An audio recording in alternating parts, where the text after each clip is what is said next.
Muito boa noite, estamos começando mais um programa Canal Aberto aqui na PUC TV, na NET Canal 20. Hoje, 6 de janeiro de 2014, dia de Reis.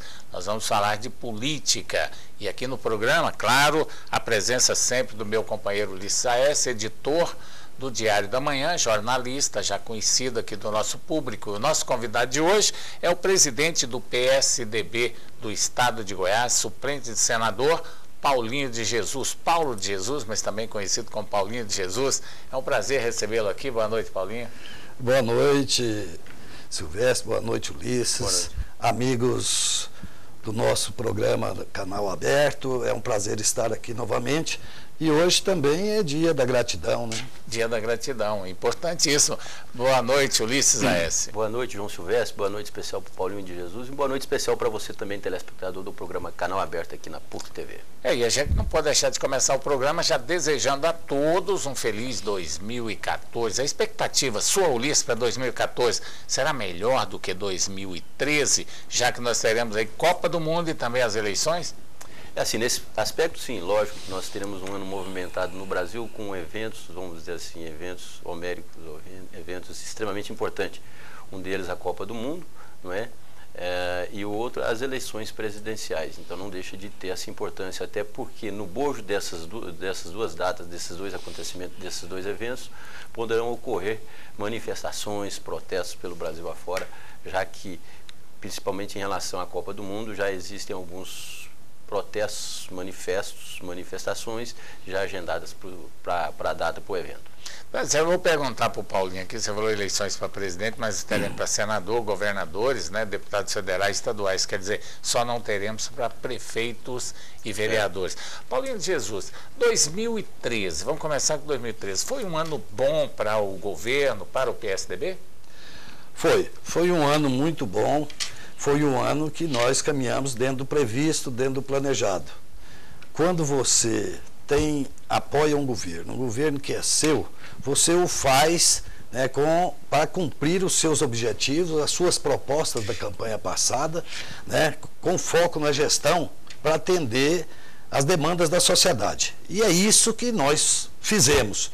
Saiu muito bom, o governo deslanchou, conseguiu executar grande parte das nossas propostas de 2010, né, e nós conseguimos, em termos políticos, fazer o trabalho que a gente tinha planejado, que é manter a unidade da base aliada do governador Marconi Perillo, né, e para isso demos uma certa tranquilidade para as ações do governo. E isso para nós foi muito bom. E como você disse, o ano 2014 vai ser bom para todos nós, porque a esperança é que nos move. Nós teremos grandes eventos. Né, e da maior expressão da democracia. Só falou o governo PSDB. O governo do PSDB, principalmente o Marconi Perillo, ele sofreu uma saraivada de críticas, de denúncias naquela Operação Monte Carlo. Só acha, por exemplo, que essas obras, a questão do serviço, da agenda positiva do governo, só acha que isso minimizou um pouco os efeitos, por exemplo, negativos, nocivos, que acabaram ficando no eleitor, no próprio cidadão? Ulisses, a questão de você achar que minimiza aquelas denúncias, né, o que foi apresentado aí, não é questão de minimizar. Em termos de governo, nós cumprimos o que prometemos, o que compromissamos com a sociedade. Agora, aquelas, eu falo agressões, dossiês falsos, né, aquela campanha, aquela raiva, né, aquela raiva ferina, né, do ex-presidente Lula contra Marconi, isso tudo teve um início. Teve um início lá antes de vir a público. Quando o governador denunciou o próprio mensalão para o próprio ex-presidente. Quando ele denunciou o mensalão para o Lula e o Lula não quis ouvir. Né? Depois um próprio deputado, líder da Câmara dele, denunciou também, ficou quieto. Precisou do deputado do PTB, né, o Roberto Jefferson, vir a público e denunciar. Quer dizer, começou com aquilo, ele passou a ter ojeriza do governador Marconi, e isso veio, né, mas terminou agora com o Supremo Tribunal Federal condenando, né, a existência daquilo. Quer dizer, comprovou-se o Brasil começou a dar um passo contra a impunidade. E foram políticos grandiosos. Hoje mesmo deve já sair a sentença de condenação do João Paulo Cunha, por incrível que pareça, presidente da Comissão de Constituição e Justiça da Câmara Federal. Chegou a presidir, inclusive, a Câmara Federal. Então foi. Quer dizer, essas questões ficaram claras. Agora mesmo, nós vamos fazer o lançamento do livro aqui, Uma Noite de Autógrafo, né, do livro do Romeu Tuma Júnior, né, Assassinato de Reputações, um crime de Estado. Nós vamos realizar aqui no dia 13 de fevereiro, aqui em Goiânia, um dia muito emblemático, né? Porque ele está trazendo, claro, todas aquelas armações e outras, né, para a sociedade brasileira. Está ficando claro, né, o que é governar para Estado, para a população, para o povo, e governar para seu próprio partido, para seu próprio grupo. Então está ficando claro, né? E está ficando claro também, o Supremo deu um basta nisso, né, que os fins justificam o meio. Não, nós temos que ser mais claro e objetivo, e você, para trabalhar e governar uma nação, você tem que ter mais coisas, mais objetivos do que somente apropriar-se do Estado para interesses de grupos. Agora, detalhe interessante, você falou da Operação Monte Carlo. Eu acho que todos os escândalos que tiveram, eles foram sanados de uma certa forma. Quem teve culpa foi, pelo menos, indiciado, se não foi julgado ainda, que no caso nós tivemos o caso do Carlos Cachoeira, o próprio senador demonstra que foi julgado e condenado também, né? Ainda está em alguns processos, mas o Mensalão também, houve a condenação do Mensalão, e outros processos aí que nós tivemos, como Tarja Preta e outros eventos que teve, as pessoas foram presas, os processos estão caminhando, e quem for culpado, naturalmente, vão pagar, pelo menos é o que a gente espera, né? Mas o grande evento de 2013, sem sombra de dúvida, e que mudou a história deste país, foram as manifestações. Eu acho que aquelas manifestações que tivemos, elas foram fundamental para uma mudança. Inclusive no momento em que o PT iria comemorar 10 anos de poder, né? O Lula estava com as malas prontas para vir para Goiás e de repente mudou toda a estratégia do partido. Inclusive um comício aqui, né, em Goiás. Para comemorar o poder. O governador. Que é o exercício que ele mais gosta de fazer, atacar os seus desafetos. E nós, a sociedade, já ficou sabendo, né, para terminar aquela pergunta sua, né, nós tivemos isso, tivemos a CPMI, o governador atendeu a tudo, foi investigado. Cada cheque que ele deu nos últimos 10 anos, cada cheque de até R$1.000 foi investigado. Ficou claro, provado. Agora vem à tona mais uma demonstração que realmente existiu o Mensalão, o Marconi denunciou, e essa foi uma grande armação do Marconi, né, da denúncia que eles jogaram o Marconi numa CPMI. Portanto, nós não temos que falar nada sobre isso. Temos é que nos vangloriar, porque 2013 cumprimos os compromissos de campanha, Goiás está crescendo, a educação saltando de 16, do 16º lugar para o 5º lugar. Tivemos que recuperar a infraestrutura rodoviária do estado de Goiás, a saúde está melhorando, quer dizer, foco na gestão. O governo foi eleito para isso, e isso nós temos que fazer. Não é começar um governo pensando na próxima eleição, que é o que o PT faz. Eu não gosto até de falar nisso, mas nós estamos cumprindo as nossas funções. O governo tocando, focado na gestão, saindo os resultados, né?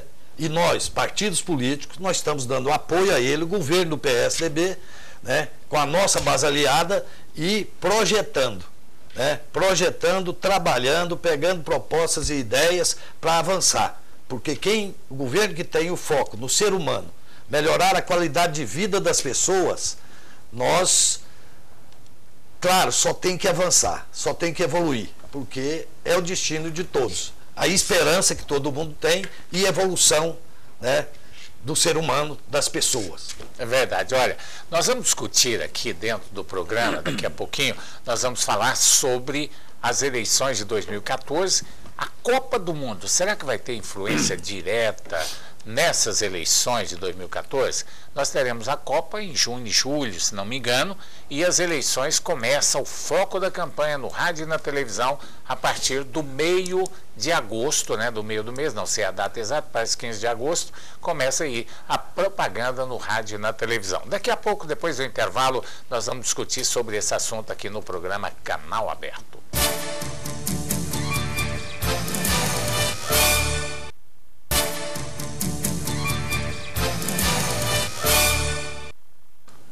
Estamos de volta com o programa Canal Aberto aqui na PUC TV, na NET Canal 20. Estamos conversando com o presidente do PSDB do estado de Goiás, Paulinho de Jesus, ele que também é suplente de senador. Paulinho, anunciei aqui para o segundo bloco que nós iríamos discutir sobre Copa do Mundo, a influência da Copa do Mundo nas eleições. Você acha que pode ter uma influência, o resultado das eleições, aliás, da Copa do Mundo nos resultados das eleições? Olha, eu quero que o Brasil ganhe. Nós queremos isso, nós temos esses objetivos. E eu espero que com essa alegria o Brasil também venha a pegar os efeitos das manifestações de ruas acontecidas em junho de 2013, que venha para consertar o Brasil, botar ele no rumo, devolver o Brasil para os brasileiros com uma gestão mais eficiente, mais equilibrada e que seja distribuído para todos os brasileiros a sua riqueza. Mas o senhor acha que vai ter influência?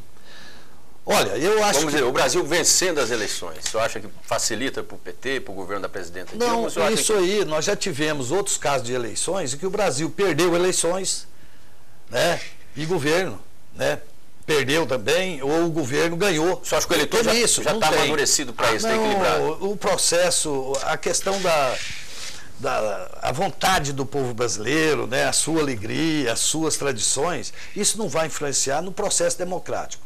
E todo mundo já está bem consciente que a transformação de um país se dá através da política. E a política é muito séria, o povo brasileiro sabe disso. Demonstrou isso nas ruas em junho do ano passado e vai demonstrar agora de novo com a sua ação na busca pela democracia verdadeira, né, pelas ações que levem à distribuição da riqueza por todo o país, para o Brasil crescer mais harmônico, né, e que o Brasil acabe com a corrupção, acabe com a impunidade e venha trazer realmente um crescimento harmônico e harmonioso para o Brasil. Ah, mas eu vou dar um recado aqui, atenção pessoal da Dilma, torça, mas torça muito para o Brasil ganhar a Copa do Mundo, porque se o Brasil ganhar a Copa do Mundo vai ser um eba-eba, um oba-oba, né, Ulisses? Vai ser muito legal. É no primeiro? É, e ganha até no primeiro turno, mas se perder a Copa do Mundo, vamos entrar numa depressão. Pessoal do Mato Grosso, do Pará, da Amazônia, onde tem estádio que custaram verdadeiras fortunas, vão ver aquele elefantão grandão lá, né, sem nenhuma utilidade, porque não vai ter público, não tem futebol lá, né, e aí vai ser uma campanha negativa. Eu espero que o Brasil ganhe a Copa do Mundo, independente de quem vai ser eleito presidente, porque eu sou brasileiro, torço muito, mas eu acho que vai ter uma influência muito grande. Se ganhar, Ulisses, tudo fica bonito, tudo fica lindo. O estádio está lá no meio da floresta, todo mundo vai achar bonito, mas se perder, a coisa pode pegar e pegar mal. Ainda bem que Goiás, eu acho, na minha opinião, que Goiás ganhou em não ter trazido a Copa do Mundo para cá, 3 ou 4 jogos. O governador estaria focado hoje em fazer obras de infraestrutura para receber algumas seleções, não estaria fazendo túnel lá na saída para Itaberaí, que é muito bom, não estaria fazendo várias obras de infraestrutura na periferia, não estaria asfaltando talvez a GO 070, a GO 020, porque estaria focado aqui dentro da capital para poder receber uma Copa do Mundo que vinha aí 4 ou 5 jogos só. Mas com minha opinião. Mas com certeza, a sua, né? Mas claro, com certeza, ganhando ou não, o governador Marconi Perillo não queria fazer um túnel como esse que foi feito na Avenida Araguaia. Com certeza, porque isso é jogar dinheiro público fora. Aqui lá da GO 070. Agora, junto das... Olha, eu não vejo problema, porque é uma grande tradição, a alegria do povo brasileiro com o esporte, principalmente com o futebol, isso é muito importante. Mas o que nós estamos vendo, e a população está certa ao protestar, não é contra a seleção brasileira. São as obras de infraestrutura que deveriam ter sido feitas, né, ao lado. As obras de mobilidade urbana, né, mais eficiência, por exemplo, as questões dos hospitais, da segurança pública. O governo federal não investe em segurança pública. Deixa só por conta dos estados. Uma coisa em relação, mas então são muitas outras obras, viu, Ulisses, de infraestrutura que deveriam ter sido feitas juntos. O senhor falou que o governo não investe em segurança. O governo federal criou uma tropa de 10 mil pessoas, 10 mil policiais, justamente para isso, ou seja, para ter um controle dessas manifestações, dessas possíveis manifestações que vão ocorrer, entremeando aí os jogos da Copa. O senhor acha, por exemplo, que essas manifestações, o Brasil tem o direito de fazer essas manifestações, vamos dizer assim, numa vitrine internacional como a Copa do Mundo? O senhor acha que não? Deveria minimizar isso aí um pouquinho? Política deve ser discutida em política, esporte, esporte. Cidadania que não deve nunca ser deixada de lado. O problema aí é o equívoco desses 10 mil soldados que foi criado para manter as manifestações nos lugares devidos. Isso não se faz, porque o foco é que está errado, a prioridade está errada. O que você deveria fazer para a questão da segurança pública são coisas mais profundas, né? Você vê o sistema penitenciário brasileiro, hoje nós estamos vendo aquela penitenciária lá de Pedrinhas, né, mandando na capital, né, do Maranhão. Aliás, no condado do Sarney, né, que ali eles mandam há muito tempo, eles acham que é só eles que devem comandar e ali fica por conta deles. Quer dizer, o objetivo da população, que é ser bem atendida, nunca teve. Então, são os objetivos. Então, manifestações, cidadania, tem que existir quando tiver qualquer questão errada, qualquer anseio não atendido. Porque o que a população pediu são coisas simples. Gestão de qualidade, melhoria na saúde, na educação, na segurança pública. Afora os dois principais, que eu acho que é justamente acabar com a corrupção e acabar com a impunidade. Então nós precisamos trabalhar isso. É uma coisa muito ligada a outra corrupção, porque, olha, é inadmissível, inaceitável que um cidadão preso numa jaula, que todo mundo fala lá que tem 120 no lugar que tinha que ter 60, e ele de lá comandar o tráfico, de lá ele comandar mortes, assassinatos. Apavorar uma cidade inteira, né? Então, gente, se nós não conseguimos controlar os presos, imagine como nós vamos controlar os soltos. Controlar a consciência não controla, controlar a população não controla. Isso é cidadania. Parece que o pessoal não está entendendo que governar é para a população. Não é para o seu partido. Você não acha, por exemplo, que os políticos postergam demais, retardam demais ações que deveriam ser efetivadas, ou seja, assim, no clamor popular?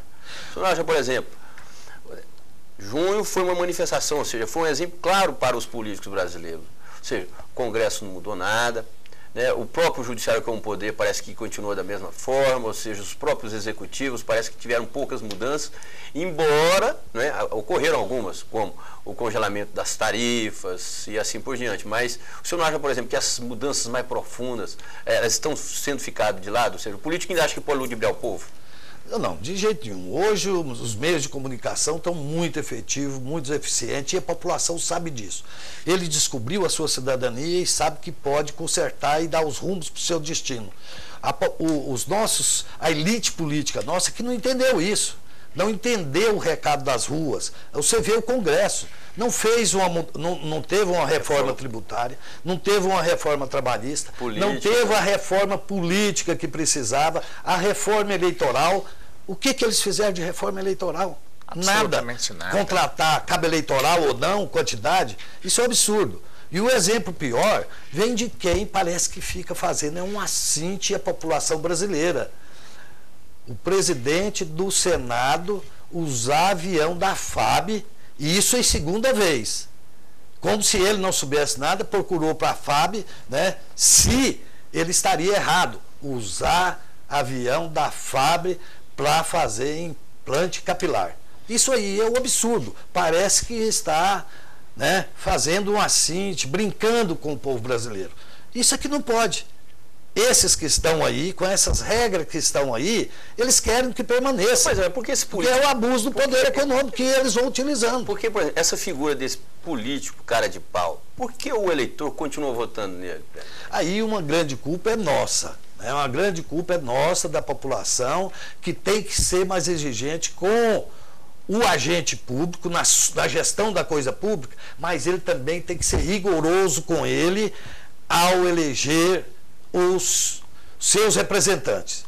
Porque, Ulisses, Silvestre, é muito melhor a gente ter uma democracia que está aí do que não ter. Então nós precisamos, mas nós precisamos saber escolher. Nós precisamos...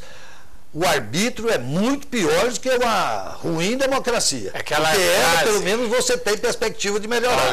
Num arbítrio, numa ditadura, você não tem. É aquela frase, é muito melhor uma péssima democracia do que uma ótima ditadura, né? Muita gente, eu falo isso sempre. A ditadura, né? Ela só é ótima para quem está lá. É para quem está no poder, né? Mandando. Porque tem muita gente que fala assim, tal país lá, o pessoal corta o dedo, corta a mão e tal, corta do pobre que rouba. Porque os grandes já roubaram tudo, não ficou nada para os pobres roubar, né? Então tem isso, porque são ditadores têm tudo na mão, manda e desmanda. Agora, eu concordo com você. A nossa democracia ainda é melhor, a melhor coisa que nós temos. Nós temos que trabalhar para que essa democracia seja melhorada, porque ela ainda é jovem e não se muda um conceito de uma população de uma hora para outra. Agora, com relação a eleger esses poderosos, Paulinho, que me desculpe os políticos, né? Mas quando chega o sistema eleitoral nosso, claro que o cidadão mais rico, mais politizado, de maior grupo, com maior poder financeiro, mesmo ele sendo problemático, ele acaba se elegendo. Tanto é que está aí, nós podemos enumerar centenas de políticos no Brasil inteiro que foram reeleitos, mesmo sendo processados, mesmo sendo até algemados, como é o caso do Jader Barbalhos e outros que tem por aí, o próprio presidente do Senado, né? Arruda hoje está liderando a pesquisa. O Joaquim Roriz lidera a pesquisa em Brasília. Por aí você sabe como é que está a situação do nosso eleitorado. Mas nós vamos fazer mais um intervalo comercial, Paulinho, porque esse assunto aqui, ele gera muito tempo e nós vamos discutir aqui no programa Canal Aberto, porque aqui a gente fala de política. Daqui a pouco, depois do intervalo comercial.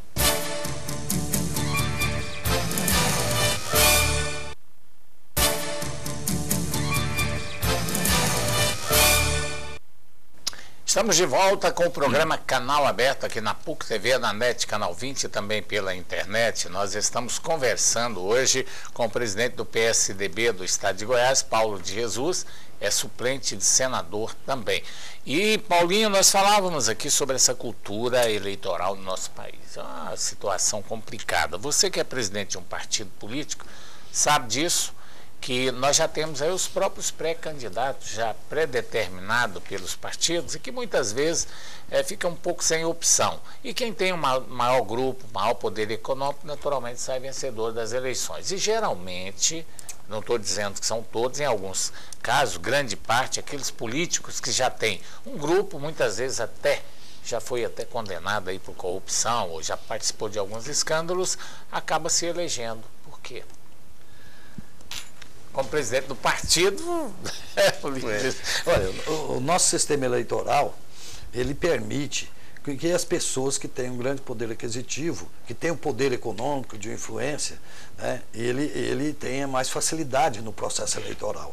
É isso que nós temos que fazer, essas mudanças, achar o caminho, né, de como fazer essa mudança eleitoral para que as oportunidades sejam para todos os candidatos, né? E, infelizmente, a grande maioria dos candidatos, né, e partidos políticos, eles discutem, são nomes e o poder. Eles não discutem o projeto, né, não discutem projeto de desenvolvimento, de crescimento, incluindo aí beneficiar o cidadão. Porque esse é o objetivo, né, é o objetivo. O Estado não existe sem o cidadão. Né, quer dizer, a busca do poder é para isso, e não para a sua manutenção no poder. Então nós precisamos ter algumas alterações, mas nós precisamos também mudar esse comportamento nosso de escolher candidatos que apresentem propostas objetivas, factíveis e vigiar o seu cumprimento dessas propostas caso venha a ser eleito.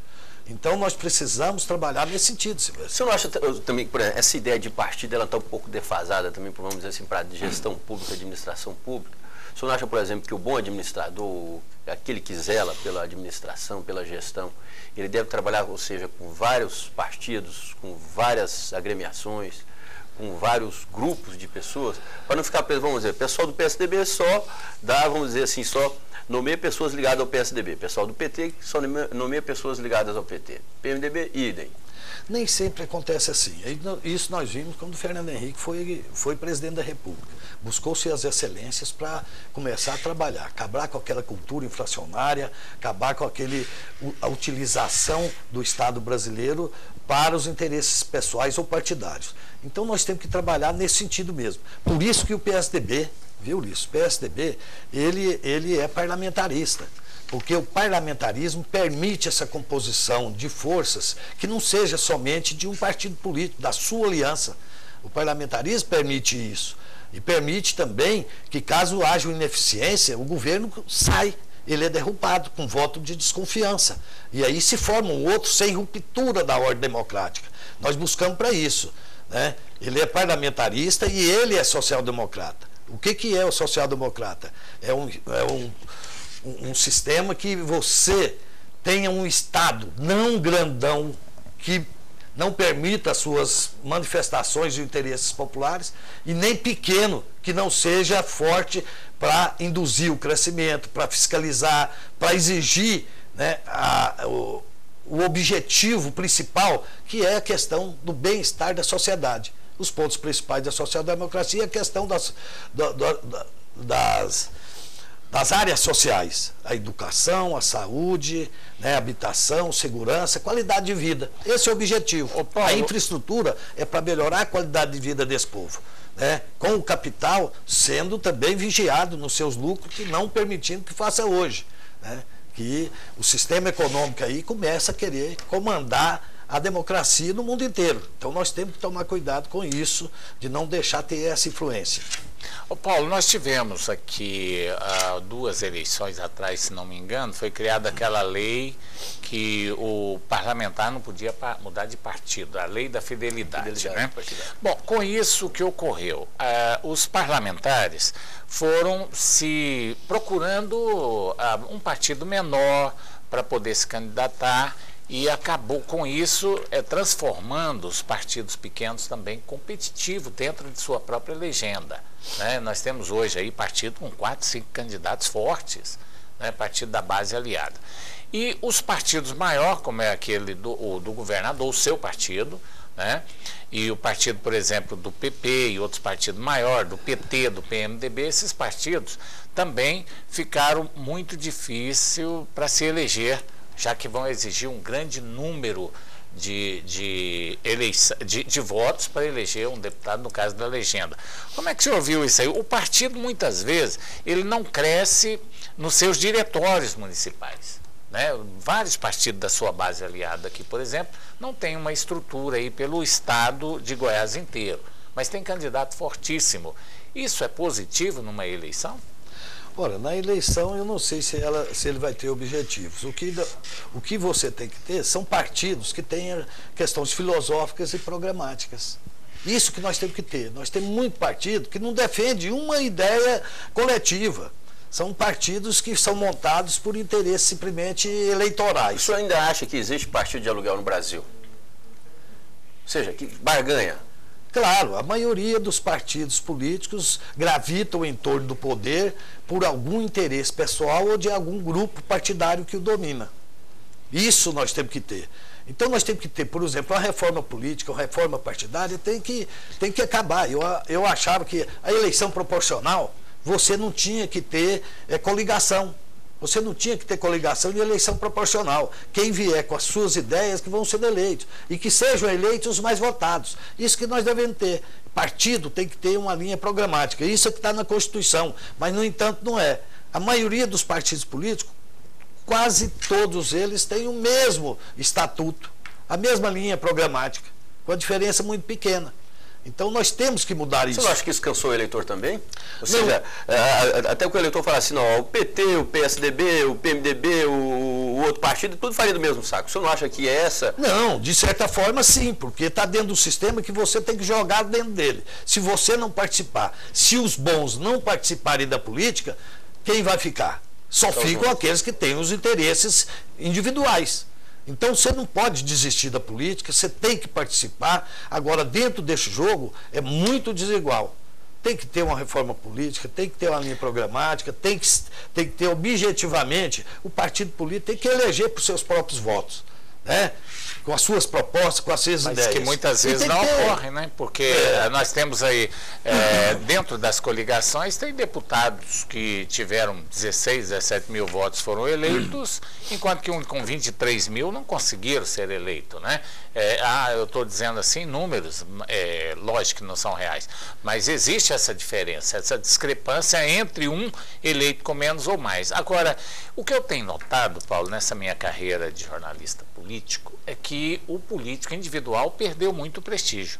O deputado em si perdeu o prestígio. O vereador hoje, também. O vereador, o deputado, de uma certa forma, quem tem maior prestígio hoje são os partidos políticos. Por quê? São eles que negociam, né, as coligações e, naturalmente, ali os cargos também dentro do governo. O deputado ficou um pouco mais isolado nessa história, apesar de ser a figura principal do partido, né? Engraçado, todos os partidos, por questão da sua proposta programática, né, sua ação partidária, ele vai deteriorando por conta dessas relações da concentração do poder. Da concentração do poder, que é a concentração da renda. Então, se você tem... O governo federal detém 70% da renda brasileira. É um absurdo. Quer dizer, né? É um absurdo. Para você ter... Aí, na questão da economia, você atrai. Mas nem o governo você federal, atrai é o partido todo mundo. X, né? O partido X acaba tendo, porque ele se limita aqui. Mas, na verdade, o partido acaba é quem está no poder dando os rumos, né? Dando os rumos do seu comportamento. Agora, por exemplo, nós vimos em pouco espaço de tempo. Há 12 anos, o PT era considerado um partido puro, de linha programática, que queria só uns objetivos, que era da democracia, que era dar acerto com a população e tudo. O que ele fez? Chegou ao poder, se juntou a quem? A pessoa que estava lá na República Velha, em 1930 e poucos. Collor, Sarney. Não, Sarney é o mais antigo. Sarney, Collor, Renan, né? O Jader Barbalho, mas você não faz isso com o governo também. Pois é, aí é que está o grande defeito. Né? Tinha que ser negociado em cima de ideias e propostas. Por isso que o parlamentarismo que seria bom. Mas nós temos, isso aí. Hoje nós não temos. Nós temos que começar. Esse excesso de barganha prejudica inclusive o gestor. Ou seja, a sua orientação, vamos dizer assim, a sua vocação para um governo mais sério, mais responsável. O senhor acha que isso prejudica? Prejudica. Esse toma lá da cá. Claro que prejudica em qualquer situação. Esse toma lá da cá, fala, não, eu te apoio se você me der esse cargo. Mas a história nosso que está errado. Então, nós temos que achar um caminho dentro do processo normal do avanço do processo civilizatório, né? Nós temos que avançar. Para você ver, os países mais desenvolvidos já resolveram, para ele crescer mais harmônico, para ele ter mais educação, saúde e essas coisas todas, eles já resolveram a questão do Pacto Federativo. Enquanto não se fizer a reforma do Pacto Federativo, porque a população está no município, porque ele só recebe 14% da receita. Mas, Paulinho, como ele vai atender, né, as demandas prementes, né, dessa sociedade? Mas olha, não tem sentido o governo federal, eu vi no jornal esses dias, falando que a presidente Dilma iria sair o ano 2014 distribuindo motoniveladores e caminhões para os municípios. Tem sentido o governo federal doar isso? Por que não faz o Pacto Federativo? Quem sabe se precisa de uma motoniveladora é o município, que precisa de uma escola, que precisa de um posto de saúde. Quer dizer, isso não é função. Não, mas o governo federal é outra função. Mas isso é muito fácil Por de isso que explicar. nós temos que resolver. O município já não tem nada, qualquer coisa que você manda é bem-vindo. Porque na verdade então vamos fazer logo uma república unitária. Não, unitária tem, a federação tem os municípios. Paulo, então vamos logo fazer um império, porque está ficando império. Na minha cidade não tinha nada, não tinha caminhões, não tinha trator, não tem moto, não tem nada, moto niveladora, não tem nada. Então quando o governo federal aponta aí o prefeito traz logo, porque nós está precisando de tudo. Então, o correto seria o que você falou, uma melhor distribuição da verba para que o próprio município aplicasse onde fosse necessário. Eu concordo com você. Mas na situação que está hoje, amigo, qualquer coisa que for para lá é bem-vindo, porque não tem nada. Os municípios estão quebrados. Nós vamos inaugurar a República, ou aliás, o Império Brasileiro, né? É verdade. Bom, eu não sei até que ponto essa frase é verdade. Uma coisa para você falar. Eu acho que a situação dos municípios é caótica, é complicada. Para você ter uma ideia, por exemplo, tem uma ponte lá em Eitoraí, que é da cidade de Goiás, a Eitoraí, que essa ponte já vai fazer, acho que uns 20 anos que ela está lá, ou seja, caída, e o município não conseguiu. Os municípios não conseguem. Não tem verba. Ou seja, ali em Calcinândia, essa semana eu dei uma andadinha ali, ou seja, uma ponte caiu, aquelas pontes de madeira, ou seja, impede o trajeto de todas as pessoas, os produtores ali da região, aqueles moradores e tudo, por falta de quê? Talvez por uma pá mecânico ou uma motoniveladora. Tá certo. Nós vamos para mais um intervalo comercial, daqui a pouco estaremos de volta com o programa Canal Aberto.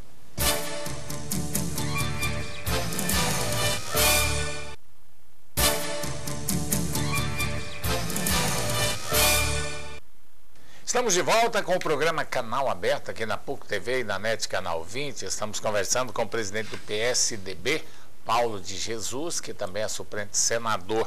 Paulo, o negócio aqui é complicado, né? Porque quando a gente fala de governabilidade é complicado. Ulisses Aécio, o Fernando Collor de Mello só teve um erro. Não procurou os mesmos cidadãos políticos que o Lula procurou. Por isso ele foi cassado. Concorda comigo ou não? Pode ter sido. Eu não sei qual o desastre que é maior, né? Lembrando de Goiânia, teve um amigo meu me falando isso, só queria lembrar isso aqui, um amigo meu me falando dessas questões dos desastres, né? Desastres, os fenômenos naturais, né? Diz que no Rio de Janeiro tem muito desastre natural. E diz que aqui em Goiânia o desastre é eleito, né? Nós estamos vendo a cidade, ela está se deteriorando, né? Acabou a alegria, as flores acabaram, né? As praças. Mas você não acha, por exemplo, que também asfalto, existe muita perseguição política em se tratando, por exemplo, do Paulo Garcia, porque ele é do PT, aquela coisa também, existe excesso? Você não acha que existe? Não. Olha, eu digo, não vou falar, por exemplo, do mérito do túnel da Araguaia, não, até porque é consenso que houve problema ali. Eu não vou dizer também, por exemplo, a questão do parque linear aí, o Macambira-Anicuns, que parece que houve também uma interrupção muito grande. O Lívio Luciano teve aqui, o secretário, e disse, não, o que é isso? Nós estamos continuando. Só que até agora parou. Você não acha que essas perseguições políticas, essas brigas políticas acabam prejudicando também os próprios gestores? É o PT, os petistas que acusam o PSDB que acusa o PT e assim por diante? O PT tem essa mania. O PT tem essa mania de, quando ele não dá conta de fazer as coisas, jogar a culpa nas outras pessoas, né, em coisas passadas. Ele não sabe que o Brasil cresceu, cada presidente fez sua parte, ruim ou mal, uns fizeram melhor, outros não. Isso é uma história que eles têm que entender. Quando eles não dão conta de fazer, eles jogam a culpa nas pessoas. Você falou do Parque Cascavel, né? O Macambira-Anicuns, é ali perto, né? Você vê que o Macambira-Anicuns foi utilizado até hoje para 3 eleições de prefeito do PT e PMDB. E nunca saiu do papel. Eu não entendo isso. Isso é questão de gestão, né? Isso eu estou vendo. Fala-se de uma cidade sustentável. Mas o que fez até hoje? Um túnel, né? 2 viadutos ali perto de Serra Dourada, que ainda não terminou. O Parque Cascavel, que não arruma. Isso é cidade sustentável? Quer dizer, a gente tem que parar de... Quer dizer, vou vender as áreas públicas para fazer adensamento. O próprio plano diretor. Ora, plano sustentável, né? Isso aí não pode ser utilizado somente para eleição. Então ninguém está perseguindo ninguém está perseguindo o Paulo. Que eu sei que persegue mesmo é o Lula. O Lula gosta de perseguir seus desafetos, né? Mas eu vejo com muita expectativa, assim, preocupação. Ora, eu mudei para Goiânia em 1957. Quer dizer, eu vi essa cidade crescer. Eu vi todos os prefeitos passando por aí. Mas o Paulo Garcia, ele está omisso, ele sumiu de Goiânia, não participa dos atos dele. Tudo que ele fala que vai fazer, as coisas não andam. E a casa de vidro aí, derrubaram trabalhando com as mãos, né? Fecharam o Cidadão 2000. A população, as crianças, os jovens estão aí na rua. Quer dizer, essas coisas vão desativando, vão superando, Quer dizer, vão desaparecendo as questões. Quer dizer, e você não vê mais cuidado. Até o asfalto, você vê que está deteriorando, né? Você passa, não tem recapeamento. Agora, falou que ia fazer 81 CIMEIs na campanha. Nós temos isso anotado. Passou um ano e fez o quê? 4? Quer dizer, vai começar de novo começo das aulas aí. As crianças sem creche. Sem creche. Nós não podemos. Não é perseguição, não. A gente tem que apontar os defeitos, que a população tem que saber também. Do jeito que eles têm que fazer propaganda. Paulo, eu não concordo com essa história de perseguição, não, até porque nós falamos aqui muito da administração do Ides Rezende Machado, que era oposição ao governador Marconi Perillo, e que a cidade, na administração do Ides Rezende, era totalmente diferente da cidade de hoje. Então, nós não estamos aqui criticando a oposição, nós estamos criticando exatamente a atuação do Paulo Garcia em alguns setores. Porque estamos criticando pessoas, estamos criticando ações. Né? Ações. E as ações do Ides Rezende Machado foram muito melhores do que a do próprio Paulo Garcia. Nós sabemos disso. O Paulo Garcia já está no terceiro ano de mandato dele, ou mais um pouquinho. Não é que ele foi eleito um ano atrás, né? Então, eu sempre vou criticar o Paulo Garcia, me desculpe o pessoal do PT, por ter fechado a Avenida Marginal durante um ano, e eu sofri pra caramba para vir aqui para a televisão, fazendo curvas ali, né, sem necessidade, indo buscar meu filho no Framboiano 10 horas da noite, entrando em becos por ali, e depois tiraram os tapumes, eu não vi nenhum buraco. Quer dizer, isso eu sou contra, eu critico mesmo o Paulo Garcia por isso. O projeto Mutirama é um projeto muito bonito no papel. Ele não conseguiu fazer o projeto que era para ser feito. Conta para mim, por que precisava fazer aquele túnel? Pois era a única avenida que não engarrafava em Goiânia. Ele fez provavelmente para dar uma ligação daquela parte do Mutirama ao Bosque. Isso, mas não terminou a obra e realmente hoje ele está sofrendo. Hoje ela não tem sentido nenhum. Ele está sofrendo exatamente por quê? Porque fez um planejamento, não deu conta de fazer até hoje. Os moradores ali, o Instituto Araguaia, que era uma instituição de ensino ali histórica, ali foi desapropriado. Séria. Tomou muitas Paulinho, agora eu vou perguntar ao Paulo aqui, porque nosso programa é político. PSDB vai ter dificuldade para formar uma chapa aí, já que tem tanta gente pretendendo o cargo de vice e de senado. Você acha que Vilmar Rocha emplaca para senador? Existe, a chapa está mais ou menos formatada. Né? Existe, hoje o que existe, e é o momento dos partidos se apresentarem, do nosso partido aliado, era interessante que apresentasse mais candidato a senador. Até agora eu não vi apresentação de mais nenhum candidato a senador. Quer dizer, esse é o momento de se apresentar para a gente discutir. A formatação final da chapa majoritária vai se dar em junho, né, época das convenções. Zé Hélito será Mas o Zé Hélito, ele é a vice, quer e já falou que quer ser. E é uma grata surpresa, porque eu conheço da vida profissional, em termos políticos, foi uma grata surpresa. Né? E não desmerece, seria muito bom que fosse. Eu não vejo problema nisso, mas não apareceu ninguém lá, eu também quero ser. Candidato ao Senado. A deputado, a vice-governador. A mesma coisa é que o deputado Vilmar Rocha falando. O Jovair fala, nós queremos... Então se apresente. Nós aprendemos a discutir isso, discutimos isso. Primeiro nós temos um projeto e depois nós discutimos os nomes. Isso agora é que a gente sempre faz. Mas aprendemos a discutir isso, fizemos essa grande aliança. Foi muito bom o nosso trabalho no 2013 e vai continuar. Nossa ação partidária vai ser em conjunto, com um projeto na frente. Discutimos projeto para Goiás. Depois a gente discute o nome. Mas está muito bem encaminhado. Vamos apresentar uma grande chapa de deputados federais, estaduais, senador, vice-governador e governador. Isso nós vamos apresentar com um projeto de governo para avançar o tempo novo. Tá certo. Agora vamos voltar no Vilmar Rocha. Desde o começo, quando ele se lançou como pré-candidato ao Senado, o governador Marconi Perillo já declarou apoio total ao Vilmar Rocha. Mas até agora ele não conseguiu deslanchar também nas pesquisas. A gente fala do Vanderlan Cardoso, a gente fala do Júnior do Friboi, né? Mas o Vilmar Rocha também não deslanchou ainda nas pesquisas. O PSDB vai continuar, a base do governo vai continuar insistindo com ele até quando? Ou já está definido, vai ser ele e pronto? aliança política você termina, acaba de fechar em junho. Em junho. Mais propriamente, no dia 30 de junho, que vai dar na segunda-feira. Que nós já temos marcado já, a nossa convenção será nessa data.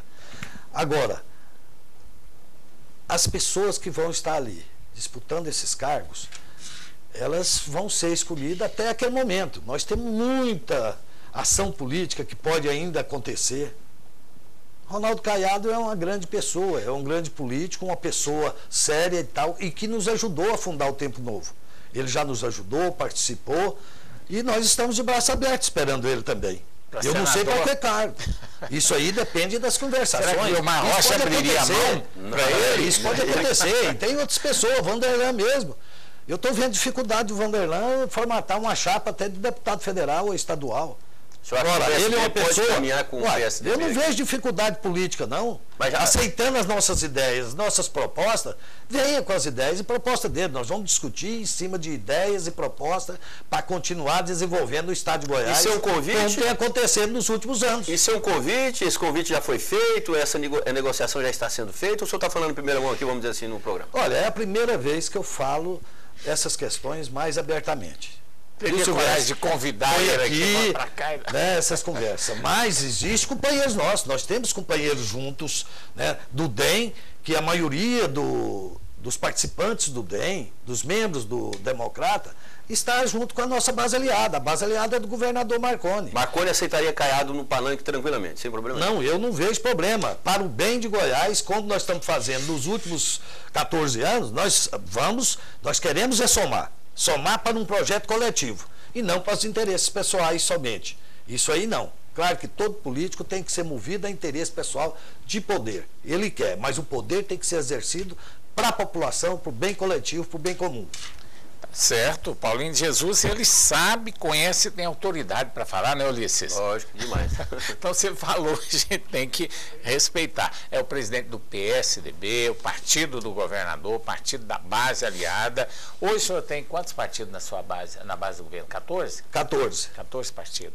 Há a possibilidade de vir mais quanto aí, senhor acredita? Olha, nós estamos com uma dificuldade muito grande, porque nós precisamos ter mais 2 partidos para ter 16. Para dizer e só mais um fica meio difícil. Mas nós estamos querendo juntar mais, né? Esse né, para os nossos adversários, né? Se perder, fica pior ainda. Né? Então, se perder, fica pior ainda. Mas nós sabemos somar, nós sabemos juntar. Né? E nós andamos só com gente boa, com gente que está preocupada com o Estado de Goiás. O governador mudou o secretariado dele, mudou todo o secretariado que pretendia ser candidato, ou pretendem ser candidato em 2014. Mas não houve assim nenhum nome novo, né? A maioria já são pessoas já que faziam parte do governo, né? Não veio nenhuma surpresa. Por que isso? A mudança foi nós 2 objetivos nessa reforma política. Uma foi você dar uma enxugada no Estado, que de fato fez. Quem governa sabe disso, tem a lei de responsabilidade fiscal, nós temos que atender esses requisitos da lei, de manter dentro da linha, né, da prudência administrativa. Então, nós, com 2 objetivos, né, manter a máquina administrativa funcionando, tocando os projetos e programas, e não deixar que a máquina pública interfira no processo eleitoral, porque nós não usamos a máquina para processo eleitoral. Então ela teve esse objetivo. O Estado não precisa ser grande.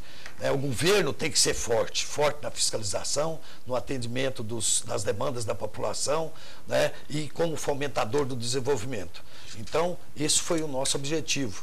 E foi bem feito, aproveitando as pessoas que vão continuar, a máquina administrativa funcionando, focado, para que no final de 2014 nós tenhamos já cumprido os 100% do proposto na campanha de 2010.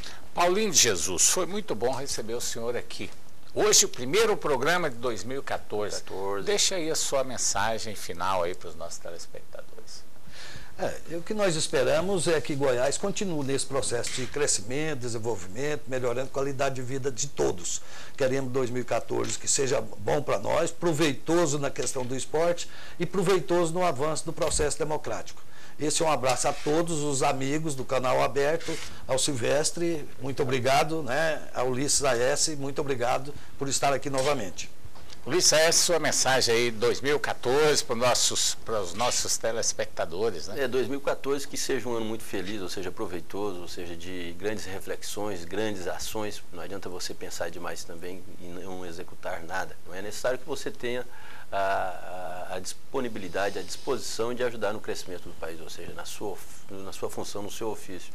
Ou seja, e espero que a sociedade também, viu, João Silvestre, Paulo Jesus, o nosso telespectador, trabalhe um pouco menos com o corporativismo. O corporativismo tem prejudicado muito o andamento da República no Brasil, da democracia. Tá certo. Olha, eu quero desejar um feliz ano novo e agradecer a toda a nossa equipe aqui da PUC TV, nossa equipe do Canal Aberto e a você, telespectador, que ficou com a gente durante todo o ano de 2013. Conto com você agora em 2014. O nosso abraço, nosso carinho e muito sucesso, que esse ano seja muito melhor do que o anterior. Até a próxima segunda-feira com mais um programa Canal Aberto. Boa noite, obrigado pela audiência.